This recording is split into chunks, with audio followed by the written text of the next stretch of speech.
So suppose we have this example, solve the differential equation. Solve the differential equation. We need to solve this differential equation. Sec square x times 10y dx plus sec square y 10x dy equal to 0. Now we need to see, first of all, can we separate the variable? Because this is the easiest form. Can we separate the variables? Yes. If we will rearrange the equation, how can we write it? We can write it as this, sec square x upon 10x dx plus sec square y upon 10y dy equal to 0. Okay. And we can write it as this also,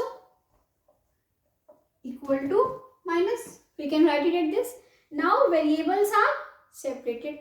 So what will we do? Integrating this equation. And when you will integrate, see, if you have this type of question, f dash x upon fx dx, then what is the solution? Log of fx plus c. Okay. So here you have derivative, you have function 10x here, and derivative of 10x is sec square x. That means you have a function here and its derivative here.